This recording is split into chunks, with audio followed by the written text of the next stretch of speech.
Woman to woman, woman to woman, woman to woman, woman to woman. Real women, real issues, real conversations. Real women, real issues, real conversations. Woman to woman, woman to woman, woman to woman, woman to woman. Real women, real issues, real conversations. Real women, real issues, real conversations.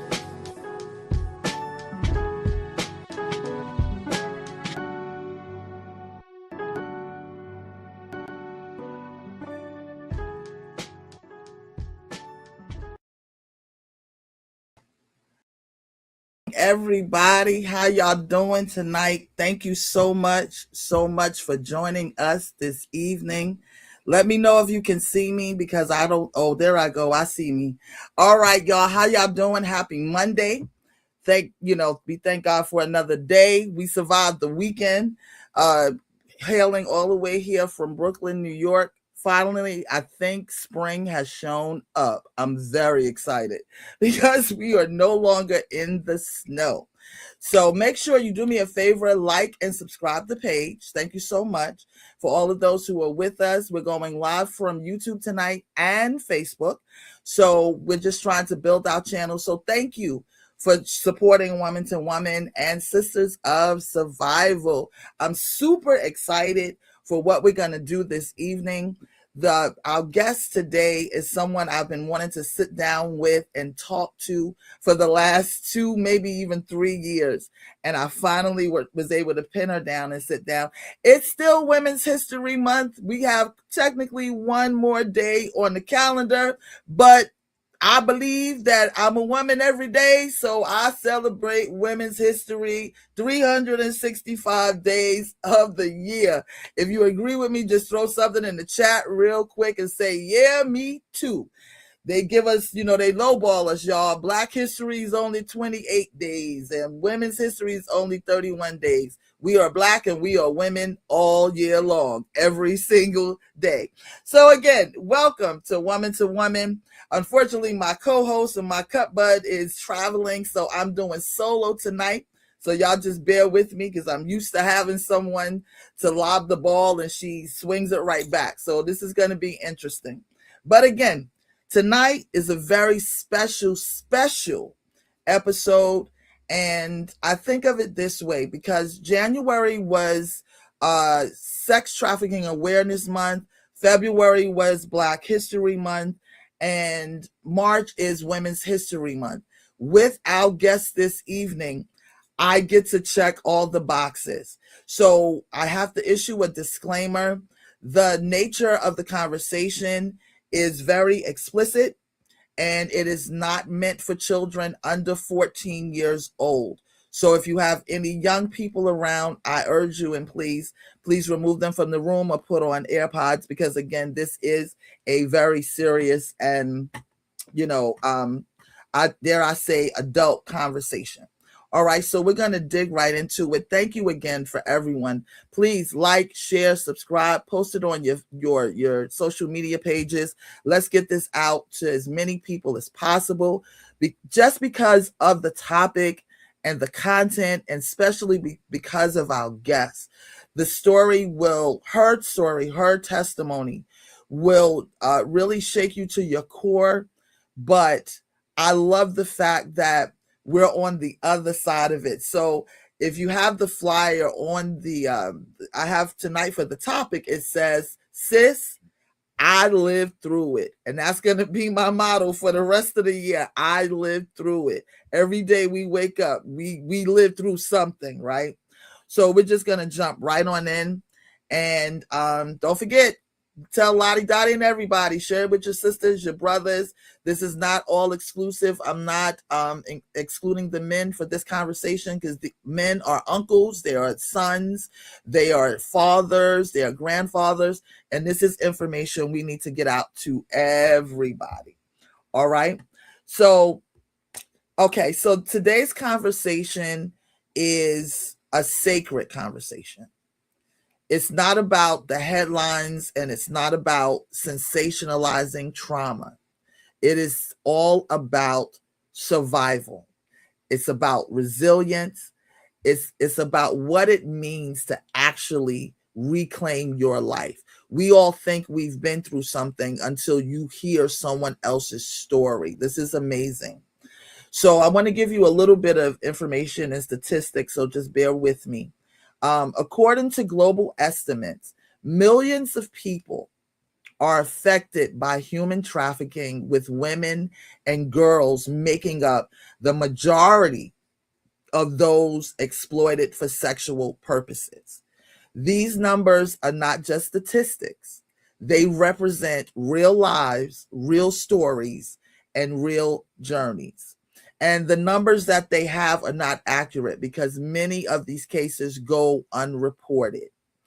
In recent years, and anyone with a cell phone, a television, an iPad, in recent years, conversations around trafficking has really gained a lot of attention through media and documentaries.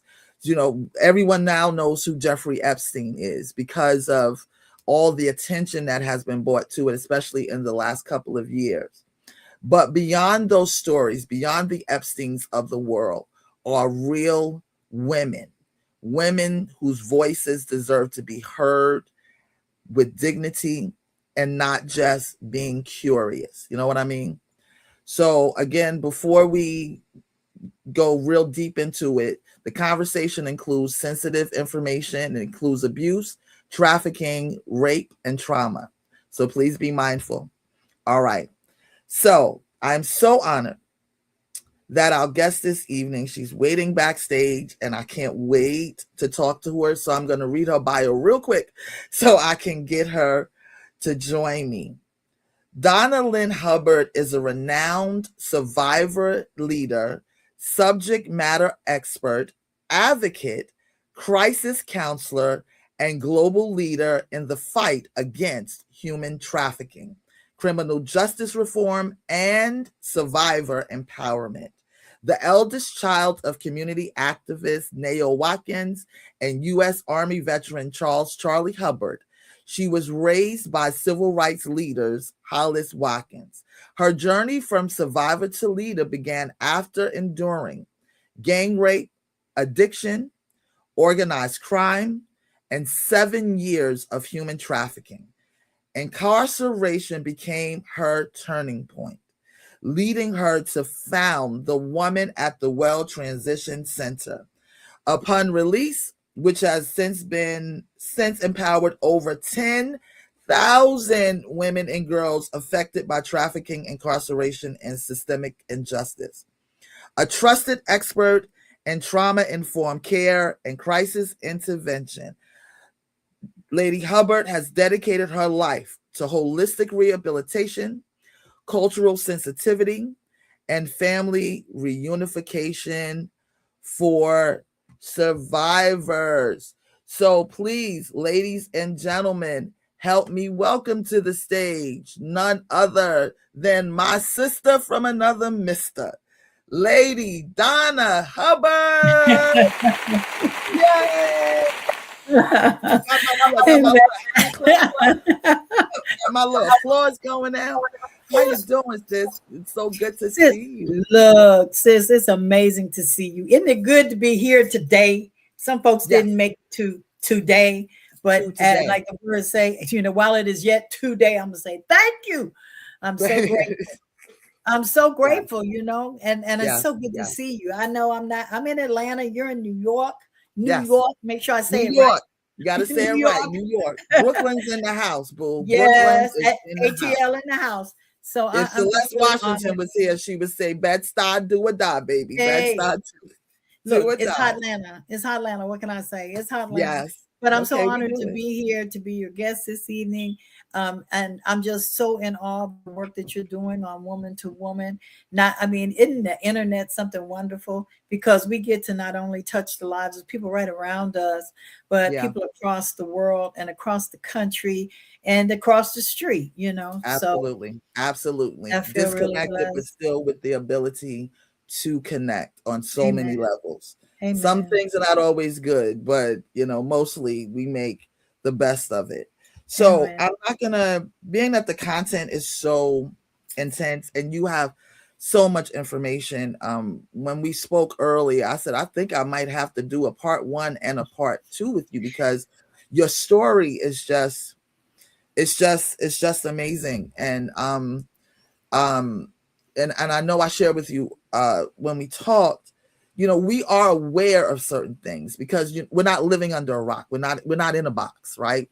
But we're sort of, we'll use the word disconnected from things when it doesn't directly affect you, right? If you don't know anyone who's ever been in this type of trauma, I'll use that word.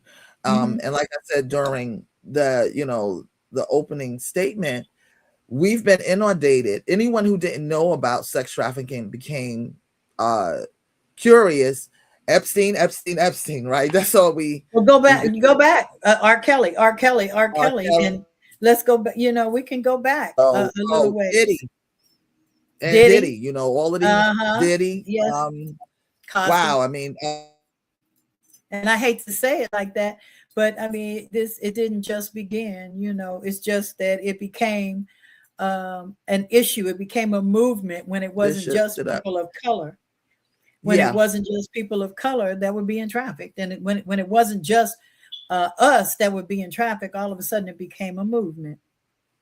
Well, yes, of course, because our trafficking is called slavery, but that's a whole nother conversation. We can, if my cousin Angel was here, that's a whole different conversation. So let's do this. Tell me, so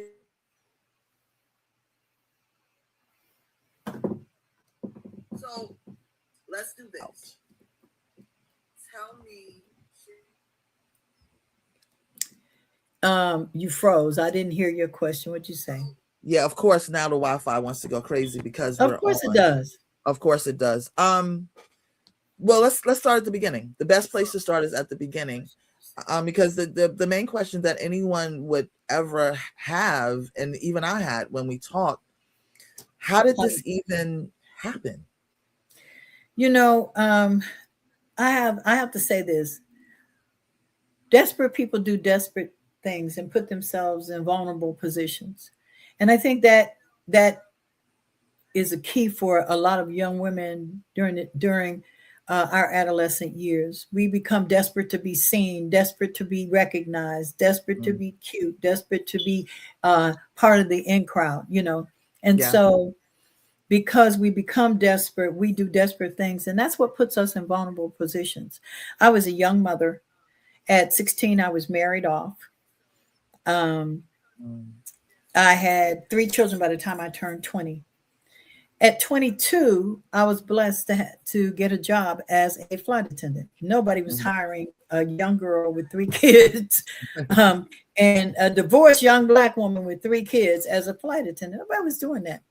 But I was fortunate, and I think the hand of God was always on my life, And so I became a flight attendant, and I met a man who, at that time, I was, looking for love in all the wrong places. Yeah. And so, and I really have to say that's real true. That is real truth. That is hardcore truth. And at that, as a young woman, I'm not talking about 13, 14. I'm talking about in my early 20s.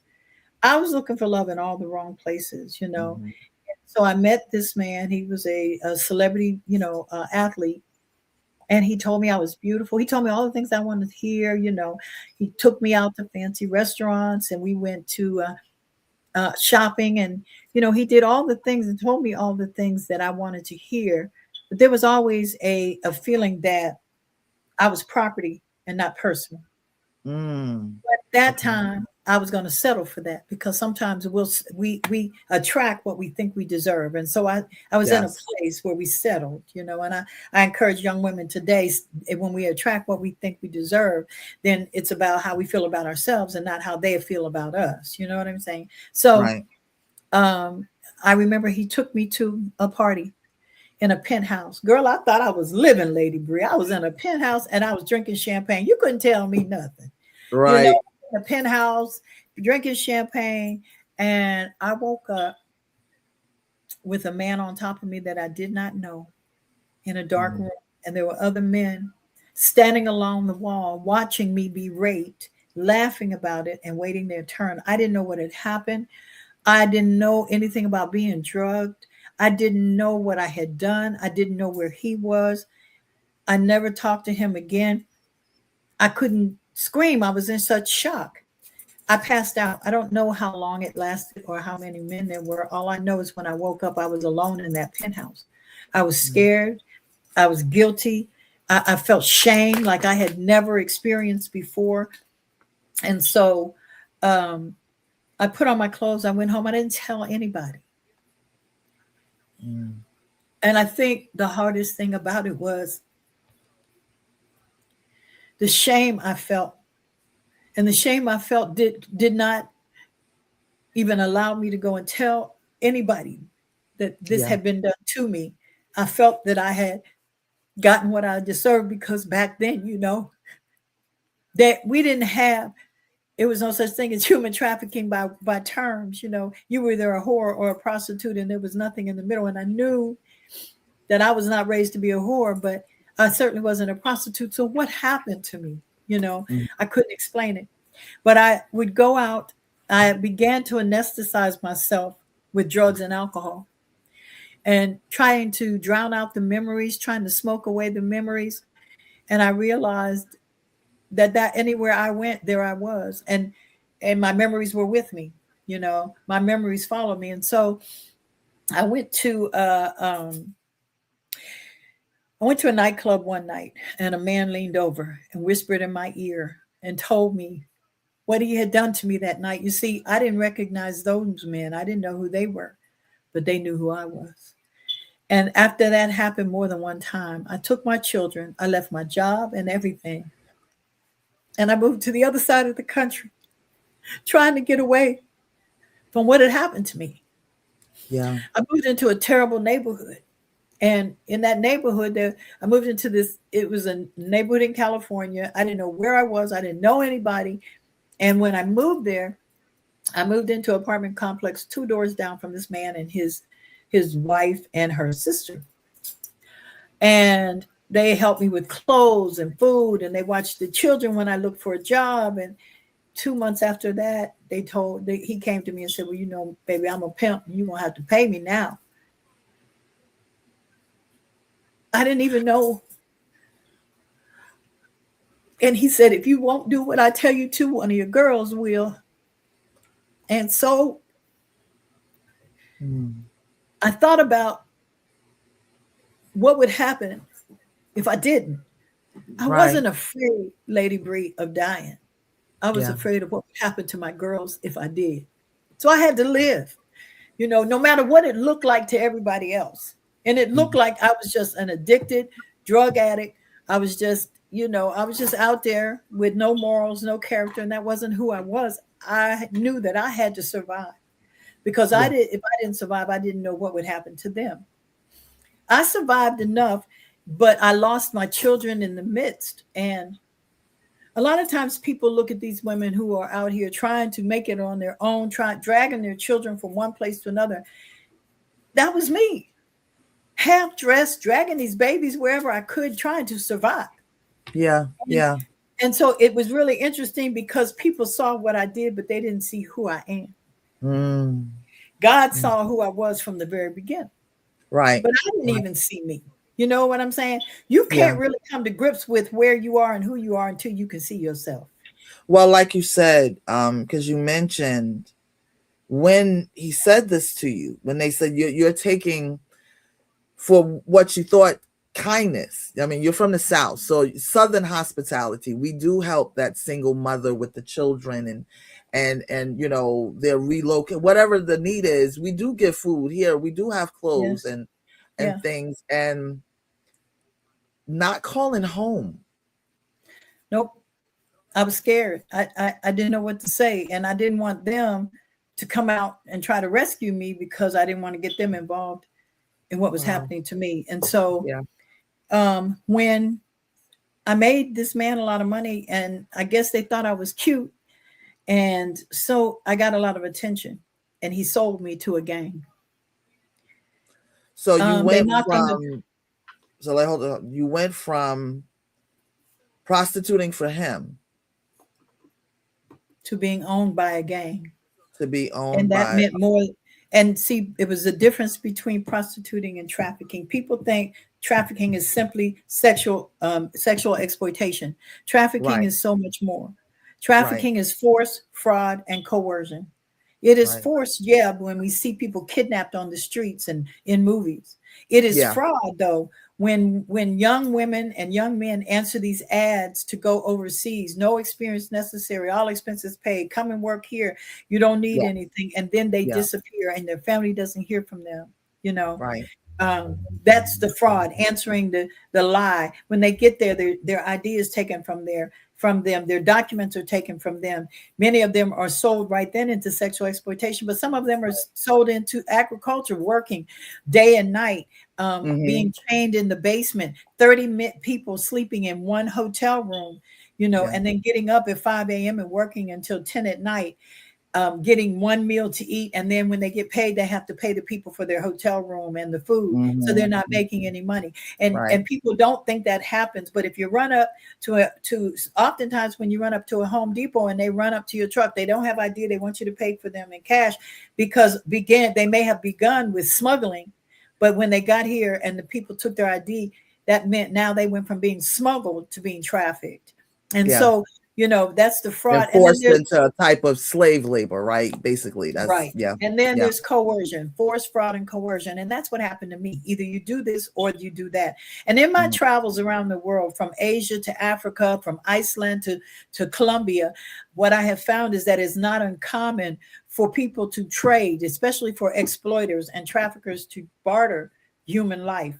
They will go to families at where the family owes a debt, and they will tell them, give us your daughter or we kill the whole family. And what would anybody do if they said, give us your daughter or we're going to kill the whole family?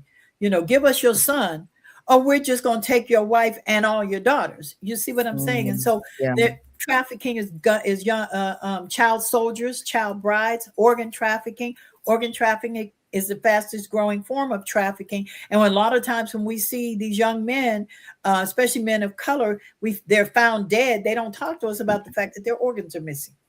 And that is the fastest growing form of human trafficking, is organ trafficking around the world. And so, you know, there are child soldiers. We think that only happens in Africa or in other places where they're at war. But when a drug dealer puts a weapon in a child's hand and a package of drugs and tells them, bring me my money, they just recruited a child soldier. Right.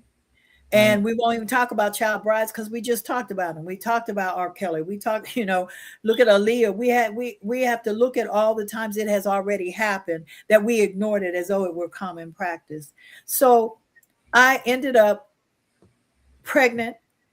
I had a baby. I ended up being moved to Minneapolis. I escaped to Minneapolis because I was able to go straight from the hospital, where I became very, very ill when I got pregnant, and I managed to get them to send me home, and they found me in Minneapolis. When I say found me, that's another story, but they found me in Minneapolis, and So basically back up for a second, because you said you were then sold to the in gang. California. Yes. And how long was that? About 3.5 years. 3.5 years. Give And me a then little bit of what that looked like. What, you know what I'm saying? Because I don't want to use my imagination. It looked like I was traded for AK-47s. You want her for a day? You want these guns? You give me this amount and you can take her for a day. I was traded for AK-47s, for drugs, kilos of cocaine, for if they lost a bet, if they played cards and lost a bet, Super Bowl tickets. Wow. And I did what I had to do to stay alive. Wow. And it's not anything. It's not that I'm not ashamed, but that's what happened to me. And that's what I did, and not who I am. Yeah. But I did, again, for me, it wasn't even about, it wasn't about obviously making money. I wasn't making it. They were making money off of me. And I just knew I had to stay alive because I saw women, I saw transgender women and myself, women like myself, young girls working for those same people. I saw them killed right in front of me. And it's only, I wouldn't be here to tell the story today. And I wondered quite often, why me? But I think that there's a greater purpose for each one of us to go through what we go through. And all of us go through something. All of us have a story to tell. Yeah. And you talked about, you're going to have me back. And, I always talk about the first part of of any discussion I have with people is about tell my story. Right. This part one, just tell my story. Because what happens when I begin to tell my story, people begin to dig into their own self. They begin to dig into those dark spaces they have covered up for so long. They begin to uncover some of those and unfold as they begin to hear things that touch their heart, as they begin to remember how they felt, as they begin to talk about the things that they've hid or things that they knew about others that have been hidden. And it gives them the strength and the courage to be able to talk about their own things. Yeah. And I can tell you that what happened to me was not uncommon, but people didn't want to talk about it. People would rather hide it.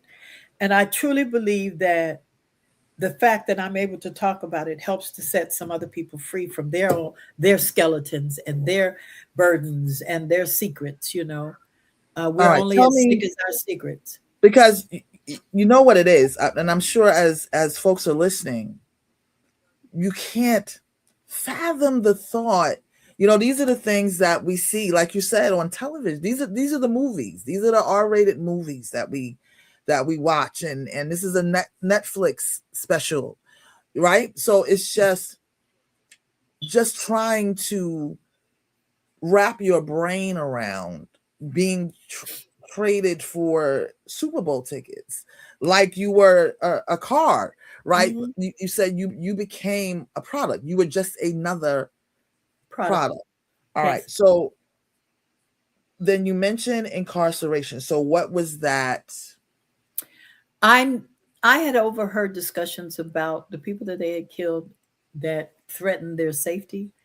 And I knew that I was going to be in the next. If I wasn't next, it was very soon. They were going to kill me because I knew too much and I made them too much money. So I drew too much attention. Right. And they knew that at any given time I would escape. And the only reason I didn't is because even when my children weren't right in their possession, they knew where my children were.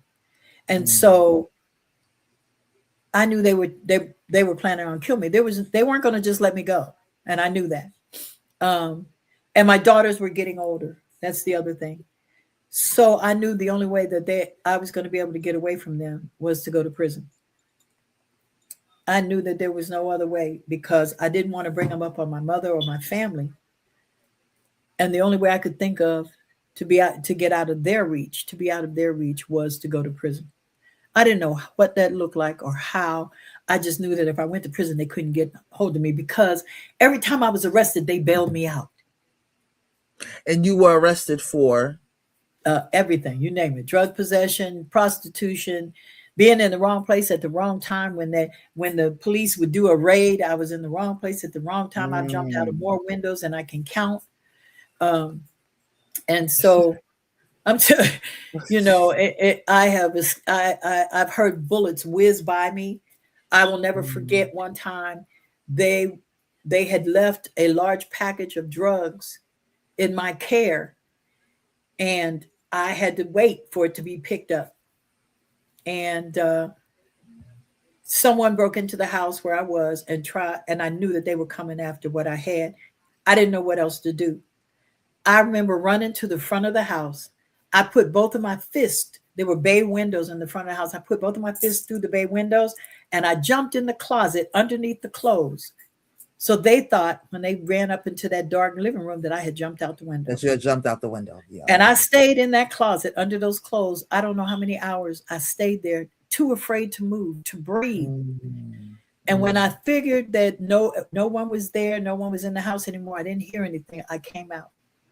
When they came to claim the money, but they had heard what had happened, they asked me, what did they get? I said, nothing. They said, nothing. I said, nothing. I gave them everything they had handed to me. They couldn't believe it. They said, girl, you got to be some kind of special, because they would have killed anybody else. I didn't even know how to react to that. I'm saying to myself, I don't feel special right now. Like, that a compliment? But how do you go home and tell kids, say, Mommy, where you been? What you been doing? Well, I was almost killed. It's another life that I lived, but I survived this. But you survived. I survived my life. Yeah. When people ask me, how did you do this? I have to tell people, I can't take credit for it. I give God the credit for it. But the reality is, I survived my life, Lady Bree. I survived my life. And not everybody dies, but a lot of people lose their lives. Yes. I understand what you're saying. And they lose their mind. Yeah, and I'm so thankful today that not only do I still have a mind, and I still have my life, I still have a purpose. And I realized that everything I went through was for a purpose. So when you went to prison, when you were incarcerated the last time, right? What was that for? And then how long was that stint? How long were you in jail? So when the last time I went to prison, they raided the house because they were looking for them. There had been some people who had told on them, and they told the police where to find them. Okay. It wasn't just police though. It was DEA. They told them where to find them. And some of them were staying with me. That's because they thought that was safety. And unfortunately, my children thought these were great guys who just took them shopping and took them to the store, to the movies, Okay, yeah. But the fact is, whoever told on them told them also where to find them. And I knew that this time, if I said what I knew, I could get out, but I would never be safe. And I knew that if I didn't keep my mouth shut, my family wasn't going to be safe either. The interesting thing was they didn't know where my mother was. And so I managed to get my children to my mother. And I will never forget calling home to talk to my mother. I'm still in jail, getting ready to go to prison, right? And my mother says that your friends brought me a microwave, a big microwave. I could cook a turkey in it. I said, huh? Mom, what are you talking about? What friends? She said, you know the guys that used to be at your house? Your friends that used to be at your house, they brought me a big microwave so I could cook for the children while you're gone. And that was their way. Wow. Of letting me know they knew where my mama was and my children. Wow. So I had to keep my mouth shut. So you had to keep your mouth shut. For a long time. Yeah. And so it was well into my prison sentence before I talked about what happened to me or told anyone what happened to me. I was sentenced to 2 12-year sentences for aiding and abetting, I don't even know what it was, because you're shocked. All I knew was that was the only way I was going to save my life. I didn't even know what prison life was going to be like, but I knew that if I stayed out there with them, I was going to die. So eventually your time would expire with them, and they would decide that your time is up. You've done all they needed you to do. And then on the other hand, it's again, these are the made for TV movies. There's a whole channel, I think, on Amazon Prime about women who went to jail for the drug dealer boyfriend, right? Oh yeah. And all I knew a lot of them. Right. They didn't snitch. And then the real possibility of talking, it wouldn't be you, but it would be the very children and the family that would have paid the price. But let's go back, Lady Bree, let's go back to our culture. Let's go back to the mentality, the slave mentality that we adopted when we became slaves in this country. And we lived in homes where there was a husband who worked the fields. There was a wife who worked up in the master's house. Yep. And anything and everything that was done to her, she brought home. Yep. Knowing that this is what they were doing to my wife up in the big house. And there was nothing he can do about it. And he couldn't do anything about it. So he kept his mouth shut, but he took it out on her. Right. She couldn't talk about her pain. She couldn't talk about her shame. She couldn't talk about what it felt like to be used here and wanting to be loved here. And so that juxtaposition there, that battle that we had within our culture created a trauma that you can't just psycho away, you can't just counsel away. You can't, because it's deeper than what's right in front of us. It goes back to a culture of, what does this man say to this woman when he knows he couldn't protect her from the people who were not only paying them and helping them to live, but also what could he say to the people that could literally take their lives and separate them and sell them? And so we have that mentality now where when you say that we didn't tell, we took the drug dealers a bit for him, we sure did, because that's the culture we came from.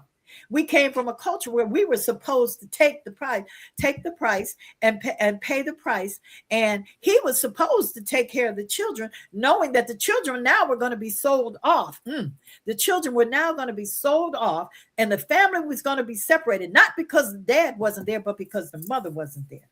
And so when you incarcerate a man, when you look at the numbers, only 37% of the men who are incarcerated were the primary caregivers for their children. Right. 81% of the women who are in prison were the primary caregivers and the breadwinner for the children. Right. Yeah. So when you incarcerate a woman, you incarcerate the whole family.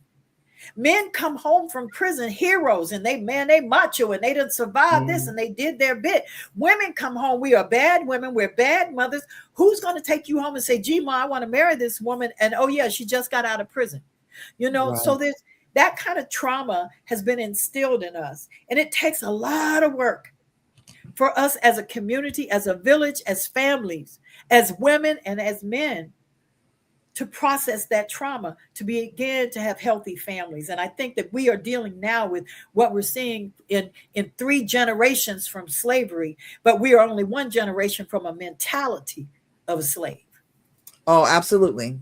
And because a part of your story too, you were molested as a child. Yes. And so and that takes it back to the mentality culturally that we have. So even though we were no longer enslaved, but it was still there. So when cousin so and so or uncle so and so, and even if your mother did know, if the family did know, it wasn't something that was discussed. We didn't talk about it. We keep that in the family. We keep that in the family, right? We don't talk about and still, even into the 20th and the 21st century, children are still being molested, and it's still the uncle, it's the father, it's the. Let's look at the Naziah Harris case in Detroit that recently happened. And in Detroit, that was a major case where the exploitation and abuse of these children was a common practice. You understand what I'm saying? And women are still looked at in so many cases, and I don't think it's intentional, it's subliminal, but we are looked at as property, especially women of color are still looked at as property. Yes. Well, up until the 20th century, you couldn't own property in your name. The 20th century, before women could actually own any property in their name. So that's right. The regression is and I have to say this, it's not because there isn't enough information. It's that I think we don't want to talk about the bad stuff. We don't want to discuss because, excuse me, because again, the thought, and I know watching this and listening, there are women on with children, with daughters, and just the thought, you know what I'm saying? I have been sexually assaulted myself, so I know, and that's another Unpack show, your but baggage, sis. Right. Unpack your right, baggage. you know, so, but to anyway, I just need to let's just Take okay, your time, you know, take your time and process. We have to process who we are as women, as women of color. right, It really is a thought process that we have to do ourselves in order to teach our daughters, our, you know, and um it is the trauma is so ingrained because we remained where we were enslaved. right, If you think right, about it, when yeah, people are rescued, they're taken out of that environment and they're taken back home to a safe place. yeah, When yeah, we were enslaved, we were not returned to that safe place. We have no, had to learn to address and process the trauma where we were, enslaved. And all people right, want to so disown that, you know. okay, so let's pivot to that, because I need to, and I think everyone would like to know, and I know I definitely would. What did a day look like for you while this was going on? How did you manage to just make it through the day? You know, the day became minutes, not hours, Mm, that I wished would pass faster. hmm But it was still 24 hours, and every minute ticked by slowly when I was in a place where I wasn't I didn't have myself. I wasn't in control of what I did. I wasn't in control of what I had. I wasn't in control of being a mother. And it's something I've had to live with now. You know, even now, every day, as there's another day, I have to take one of those layers off and deal with that. But mm, mm, I'm grateful that I have a chance to deal with it because some of right, us didn't make it. And right, so I would, you know, I would try to find some normal behavior. I would try mm, to look normal. I would try to do normal things until that hour came when I knew that I had to go and do what I was told to do. And I had to separate myself from myself. I had to separate Donna from what was happening to Donna, yeah, you know? So yeah, what was happening to me, anybody, you know, we've lived in a world where we blame rape victims for being raped. So of course, yeah, what was yeah, happening to Donna, people made it seem as though, well, she must want it or she would escape. hmm But this is where we are enslaved in our minds, you yes, know? And so long after being rescued, you're still dealing with the mentality of being trapped, do it, who to do it, how to do it, whatever, all of those things. And so right, I had to separate Donna from Donna. I had to separate the mother and the woman who just wanted to be loved from the product that was being sold, from being told to do things that I didn't want to do, yeah, and with people I didn't want to do it with. I'll never forget when I started training after I got out of prison and I founded Woman at the Well Transition Center. I started doing some work in the juvenile detention center.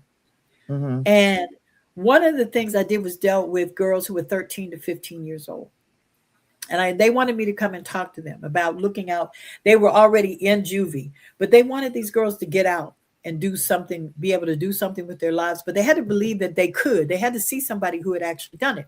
But I'll never forget what, and I would do a class called The Best Me I Can Be. And I talked about how many of you have ever been raped? And there were maybe in a class of maybe 30 girls, maybe 3 girls would raise their hands. mm, And I would ask, I said, well, let me ask you this. How many of you have ever had sex with someone you didn't want to have sex with? Almost every hand went up. I said, how many of you ever had sex with somebody you didn't want to have sex with at a time when you didn't want to have sex? Every hand went up. But they did not put those together because society crucifies us a second time when we actually admit to being traumatized and not doing anything about it, as if we could do anything about it, because culturally we're told that women are subjective. We are subject to what men tell us to do. Right. And to fight back, we could lose our lives. I know, I mean, in many states, a man can kill a woman in a domestic violence disagreement, and he would get 7 years in prison. But if the woman defends herself, she's getting life. An hour later, during 11, you're opposed to him and getting 7. Yeah. So we are punished even more severely. Right. And so we for me, the punishment for me would, on a day when I didn't want to, I just wanted to fight back. I never wanted to kill myself. I just didn't want to be there anymore. I didn't want to do this anymore. I didn't know how to get out. And when you ask me what a day was like for me, every minute was harder. When I didn't know how to get out, and I didn't know what the end of that day was going to look like.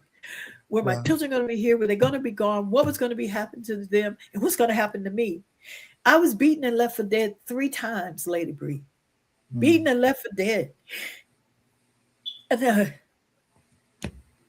And all I know is I had to survive. Yeah. I had to fight when I could have just died. You know what I'm saying? Yes. I could have lost my mind, but I had to fight to keep my mind. When I went to prison, I didn't have to physically fight, but I fought every demon from hell. If you ever want to know where every demon from hell is, they go to prison. They're in prison. Yeah, absolutely. So all of them. All of them. Every one of them is up there, and you don't know how they're going to present themselves. Yeah, yeah. But I learned how to fight.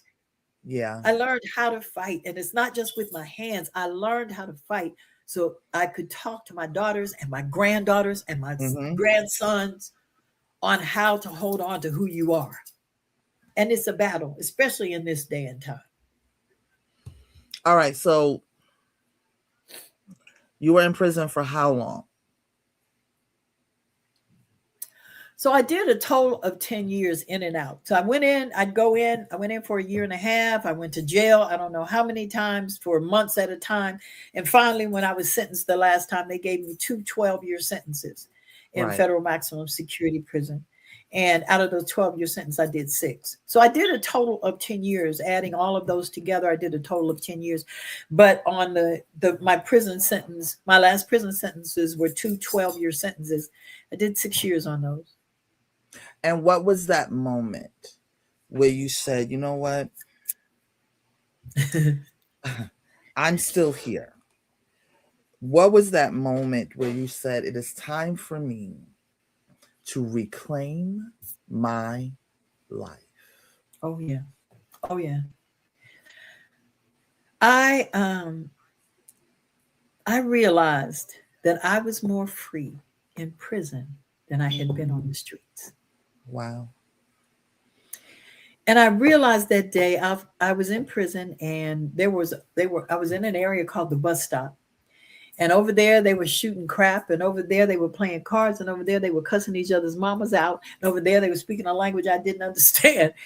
And I was laying in my bunk, and all of a sudden I realized, I sat up straight. I said, "Hey, I'm alive." Them people looked at me. Them girls looked at me, "Girl, you better lay down. Are you crazy? You need your meds." I said, "No, you don't get it. I'm still alive. After everything I've been through, I'm still here. I must be here for a reason. There's something I'm supposed to do." Yeah. And I realized that day that I was more free where I was in prison than I had been when I was incarcerated. And it was that day I began, when I was in prison, I was more free than I was when I was in the streets. But that day I made a commitment to myself that I was going to look at myself in the mirror. I hadn't done that. I couldn't look myself in the mirror. Sometimes we look back over our lives and the decisions we made and how it has impacted our children and our family, and we can't even look at ourselves in the mirror. Yeah. But the wonderful thing that came out of that, Lady Bree, is that I started talking to other women, and I found out I wasn't alone.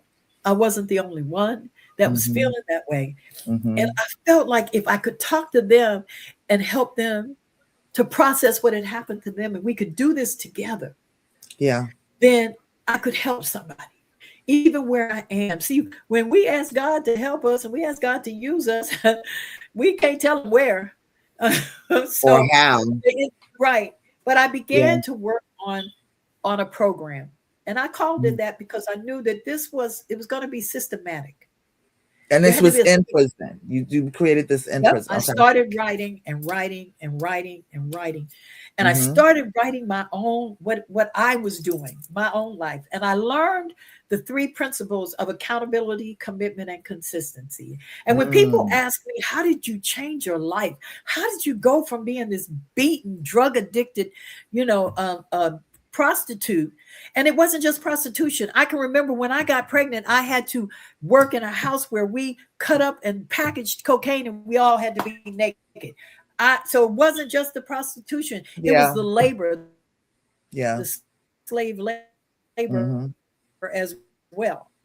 Right. And so I started working on accountability, commitment, and consistency. It's about making no more excuses and telling no more lies. Right. Okay. And if I could be accountable to myself and for myself, then I could learn to be accountable to other people. And so I also understood that accountability was directly related to self-esteem. It's about how you feel about yourself. Being accountable means how you feel about yourself. And then I remember accountability, commitment. And I thought about, if I can't make a commitment to that girl I look at in the mirror every day, don't tell nobody I can make a commitment to a God I can't see. Right. And that's for real. And I tell people in jail, the women in jail and prison that I work with, don't tell me you believe you are committed to God who you don't see, and you're not committed to the girl you look at in the mirror every day, because you got to make a commitment to her first. We got to make a commitment to ourselves as women to be the best that we can be for ourselves and to one another. Because when we look in the mirror and we don't treat that girl right, we ain't gonna treat no other girl right. And if we don't treat that girl we look at in the mirror every day, I used to tell her, girl, I'm going to take care of you. I promise I ain't going to let you down. I promise I'm not going to put you in that position no more, because I knew if I did it to her, I was doing it to me, You were doing it to yourself. And so, but I also understood that commitment, because, it's not even, commitment is not what you do one time. It's not using drugs one time that makes me a drug addict. It's the it is the continuous committed behavior. That makes a drug addict. And so I had to make a commitment while I was in prison to be a better Donna. I started lifting weights. I started working out every day. I started reading everything I could read. I started helping other women with their cases in the law library. I made a commitment, and I realized the commitment is directly related to self respect. It's about how you treat yourself. So accountability is about what you think about yourself. Commitment is how you treat yourself. How you treat yourself. And then finally, it's consistency. It's the quality of your life. It's what we do consistently that changes the quality of our lives. And so I understood that I had to be gone. And when I was in that bus stop and I sat up and said, hey, I'm alive, I realized that I had done consistently the wrong thing. And this is where I ended up. And this light bulb went off in my head, Lady Bree, that said, what if I started doing the right thing consistently, where would it lead me? It would lead me to Lady Bree's podcast. It would lead me to being able to speak in front of the United Nations, not once, not twice, but 3 times. It would lead me to being able to do training from Latvia to Romania to Iceland to Dubai and Qatar to Malaysia to South America to all over the world, training people on how to recognize and report human trafficking. If I learn to be consistent with what I'm doing and doing it, it doesn't mean we don't make mistakes and fall down. It means we have to learn to be consistent, because consistency is directly related to self-confidence.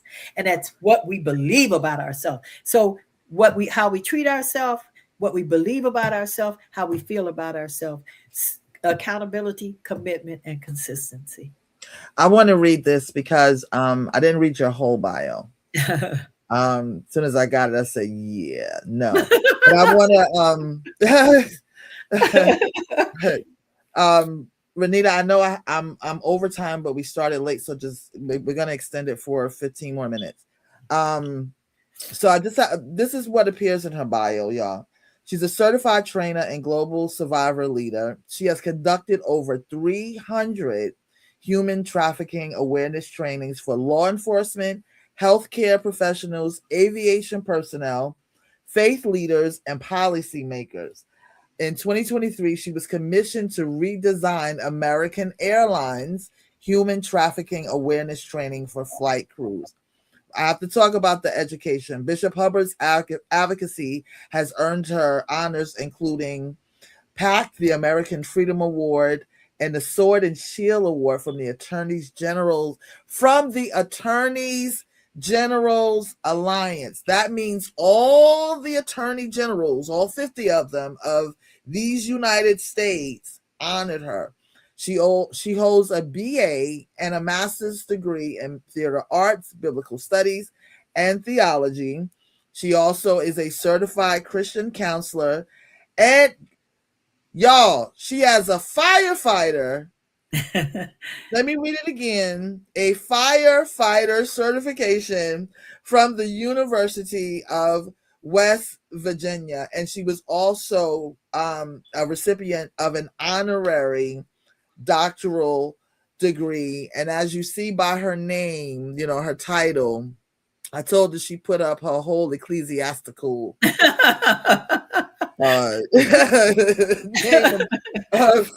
but she is a bishop. And she was actually, and we're a part of the same organization. I think you were the first bishop. She was the first female bishop that was consecrated within our organization. So I'm definitely gonna bring you back. Also, I'm encouraging everyone, if you have questions for Lady Hubbard, throw it in the chat. I have somebody, my tech person is behind the scenes. She's monitoring the YouTube chat. And if you have questions, we have a window where she can respond. Even if you have a comment, I can, read those as well. But I created a workshop, and it's titled, I Survived on Purpose. Mm-hmm.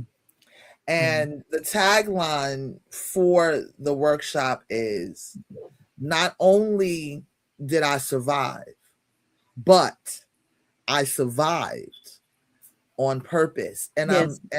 As I'm listening to you share these harrowing, horrific experiences, like you said, it's either fight or flight. Yes. And that fight looks different for everyone. That fight, absolutely, like you said, you don't have to, right, but to fight in here. Mm-hmm. Because they had everything. They had everything else. But you decided I won't let you take my mind. And that's the truth. I was determined, on purpose. I learned how to praise my way out of desert places. I realized they were going to be, life is not a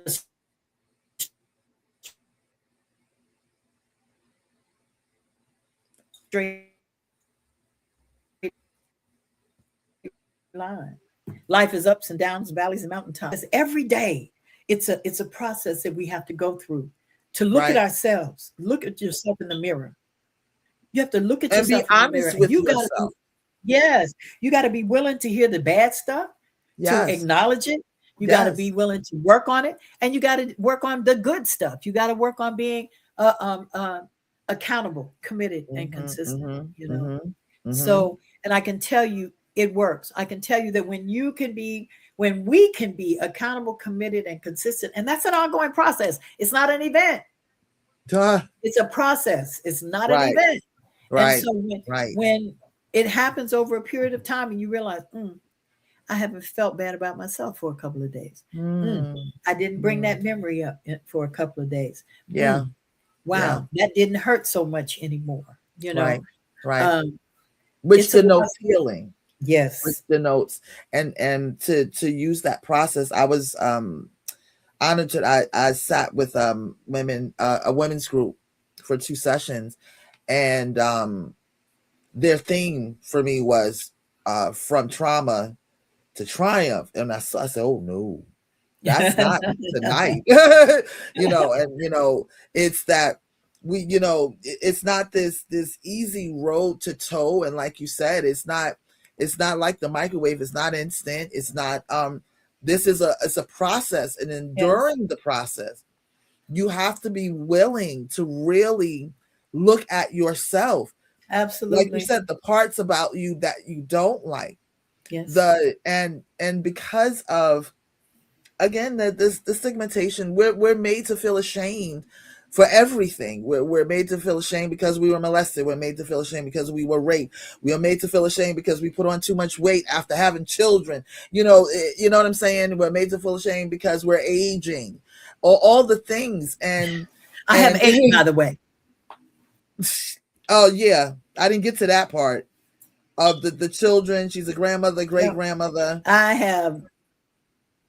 Yes, I am. I have 15 grands and 10 great grands. On purpose.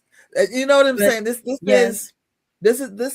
is just the testament that, and I really wanted to sit down with you because, like you said, everyone in these situations, you feel as though you're alone, no matter what you're going through, no matter what your trauma is. You know, the woman that's going through a divorce feels alone. The woman that's in an abusive relationship feels alone. The woman that has been raped and molested feels alone, until you get into a space such as this and you realize, though my trauma was not your trauma, I'm still not in this by myself, because I can go to you and you can come to me, right? Because, you know, we share insight into something most women would never even want to think about, or even admit out loud. And some of them don't make it back from that victim pain. No, they don't. You know, no, they don't. We have an event coming up called Give a Sister a Moment. And it's so special because we will sow a seed into a sister. We will say, I'm going to pray for you, sis. And sometimes a sister just needs a moment. Sometimes that moment we give a sister is the difference between jumping off of a bridge and taking a step back. Right. You know, sometimes that's all that sister needs.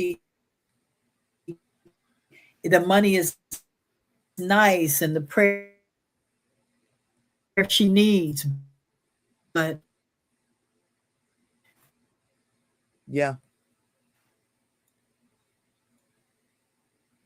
so give us women who will come together and share some of those moments that they need to work through. We can talk to each other and we're going to ask some of those questions that are difficult, you know, to ask. That we feel like we don't have a safe place to talk about. We don't feel like we can be vulnerable and transparent in most places. because nowadays you don't know who to trust. And it's interesting, before social media, somebody might hear about your business by word of mouth, but honey, because of social media, your whole story could be on the internet tomorrow before you even finish living it. Yes, ma'am. They done wrote the beginning, the middle, and the end. Yes, Absolutely. ma'am. So Give a Sister a Moment is a time when we come together. It's a very intimate, small group, so that we really can be transparent and give a sister a moment. And so every woman that comes either brings something to the table to help another woman, or she comes because she needs a moment. And so that's one of the next projects that we have for a woman at the Well Transition Center. And when I got ready to get out of prison, I knew that I had to do something to make a difference. Yeah. And that difference was Woman at the Well Transition Center, a place where women could be healed and be made well. And of course, it comes from John chapter 4, where he met the woman at the well. And it wasn't about what Jesus told her about other people. It was what he told her about herself. About herself. And so I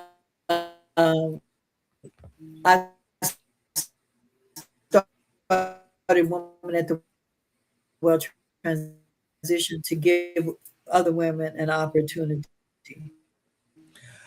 I'm going to bring you back. So, yeah, I'm going to bring you back because, well, one, you're having tech issues tonight. So, and it's a couple of things. Those three C's we want to really dig a little deeper on. Amen. So y'all look out. I'm preparing some stuff for May. They call it Mother's Day. I'm calling it Mother's Month. Okay. I know that's right. And it's also Mental Health Awareness Month. And it's a couple of things that I'm working on. And as you can see across your screen, if you've enjoyed anything that you've seen tonight, if you could help me, I would like to do something special for Lady Hubbard. I have my the Cash App on the screen, and it's $be free 217. And this was so much fun. It was fun in the, well, one, you're an amazing person. So we just cut up the collard at during the run of show and the tech run, where everything went fine until we go live. Of course, right? Yeah, of course. yeah, everything was crystal clear, and then we go live. And the subject matter is imperative because, and I'll flip it back to what the general public is hearing about Jeffrey Epstein. And I had somebody say to me, I don't care anything about Epstein. And I said to them, you should, because what it means is there are men in leadership in this country and government and business who are literally getting away with raping young women and children. Yes. And it doesn't matter that it happened 20 years ago or 30 years ago. What to that someone woman is still, and then even when we were talking about it earlier, you still become emotional because it's still very much a part of you. You have healed, but it takes you back there. And I really just appreciate you spending time with us tonight and helping me jumpstart and launch the podcast again and the channel. Y'all, I need everybody to like and subscribe and share. Tell mama and them, tell everybody. Yes, like, subscribe, and share. Yes. And tell me again what your email is and where can they find you? BishopDonnaHubbard.com. I'm going to put it up across the screen. BishopDonnaHubbard.com is my website. And Pastor WATW at yahoo.com is my email. Okay. And I'm gonna add this banner right now, and I'm gonna put it across the screen so they can see you. Yep. And I'll put it up. Okay. And also because if you go to her site, You'll also see what activities, what events she's hosting. And you can follow her, you can support. I know there's a donate button there. I know all the things we do to make these things work. I love you so much. Thank you. I was looking at the comments. Somebody says, yes, I love Bishop Donna Hubbard. It's somebody said, did you realize in jail what your purpose was when you finally yelled, I am free? I knew my purpose was to help others be free. I didn't know how I was going to do that. My mother in the Lord, Bishop Margaret Reynolds, to God be the glory, and to my Archbishop Q.S. Caldwell. But I knew that my purpose was to help others be free. It wasn't just about my children, but it was about that Harriet Tubman spirit,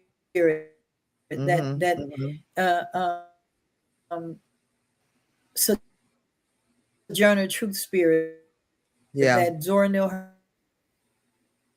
Hurston spirit of being able to help other women be free.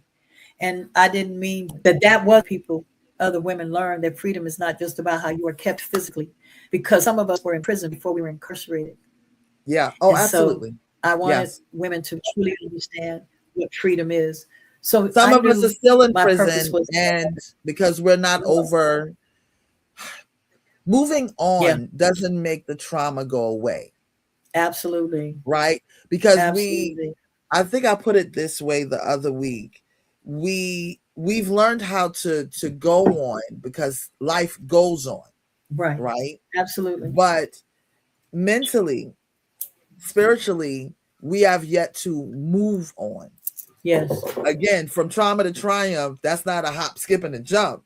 That's years and years of they got to put another T in the middle. Trauma, tears, and triumph. Trauma, tears, and triumph. Trauma to tears, and from tears to triumph. My pastor is on. Pastor Overseer, you hear that? Trauma, tears, and triumph. That's a good one. So so did you receive therapy? Did you seek counseling? Yeah. Yes, absolutely. And I believe in it. I believe in it wholeheartedly because, we can't always see ourselves, and I know that everybody that starts out with us doesn't finish with us, and we can't see ourselves. And so we need other people who are really gifted and called to be able to help you process. And I had an amazing counselor, Janie Francis Asante, who really does, she works with women who've been through the kind of trauma I've been through. And she helped not only me, but my children as well. Janie Francis Asante here in Atlanta. Beautiful. Okay. Awesome woman of God. But she's also very grounded. And I went from there to, I have Dr. Bernicia Adams Robinson, who is a phenomenal woman as well, who helps me challenge myself. I have daughters, Dr. Renee Sellers, who challenge me. I have, people close to me that challenge me to get over it, sis. But they may not say it to me that way. This one may say, get over it, sis. This one may say, mama, take a step back. This one might say, take a look, a longer look. All of them are there, but I think it's a process. Some people stay with that same counselor. I think for me, it helped as I evolved what I needed change. Oh, absolutely. Absolutely. Absolutely. Yeah. Well, I'm going to say thank you again. Thank you. Everyone, I still have a few folks hanging out with me. Please don't forget to donate. I really, really want to be, kind to Bishop Hubbard, because she was so kind to make time for us. She has been a flight attendant for how long? I have been I was a flight attendant when I was groomed for trafficking. So I started flying, believe it or not, 48 years ago. 48 years I am 70 years old now. So I started flying 48 years ago, but I've been at American Airlines for the past 12 years. And now God is really calling me to start what our next journey is, which is called the Well Woman Ranch.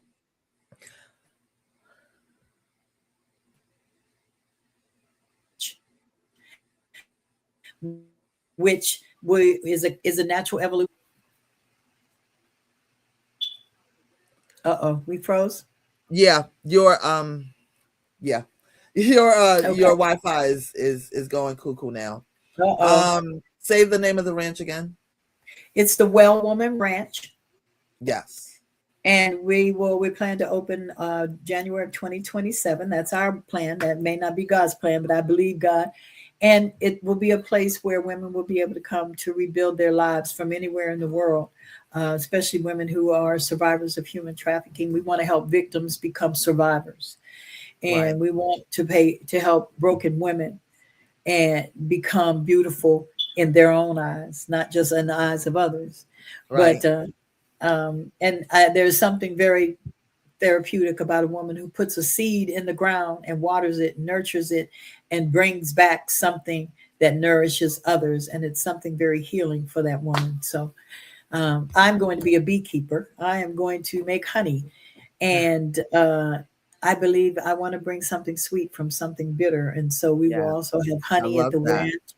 Yeah, honey and produce. Yeah, we're going to have produce and some businesses right there, because a lot of women are not ready to go back into the mainstream. They need a lot of help. And, all right. Thank you. Again, thank you. Y'all look out for me, y'all. I'll be back in about a week or two. I'll be sitting down with Dr. Shirley MacArthur. We're going to discuss, oh my goodness. We're going to discuss, get ready, ladies, perimenopause, menopause, postmenopause, but you'll like this one, Bishop Hubbard. We're going to discuss the GLP-1. Oh, yeah. Because it's all the thing to do now. And I said we need to sit down and talk, because these people walk around here, they're 30 looking old in the face. They look ridiculous. She said, and then that's another emotional and trauma-based thing too, because it's showing up a lot in Hollywood, and they're setting the precedent for it. So y'all look out for the flyers. I'll be back. Thank you again so much, Donna Hubbard, for taking the time to come and sit and chat. Y'all give it up for Donna Hubbard. Thank you, and we'll chat soon. Thank you so much. I want to say thank you to everyone for joining me tonight. I hope you had a really great time and that you received a lot of information. She's amazing. Please make sure you go onto her website, follow her, bishopdonnahubbard.com, and I'm sure all of her other social media outlets it'll lead you to that. And again, please, thank you. Everyone my phone is buzzing, so thank you for supporting us financially. And I look forward to seeing you again in a couple of weeks. Thank you, thank you, thank you. Until we meet again, family, thank you so much. We'll see you soon. Bye-bye.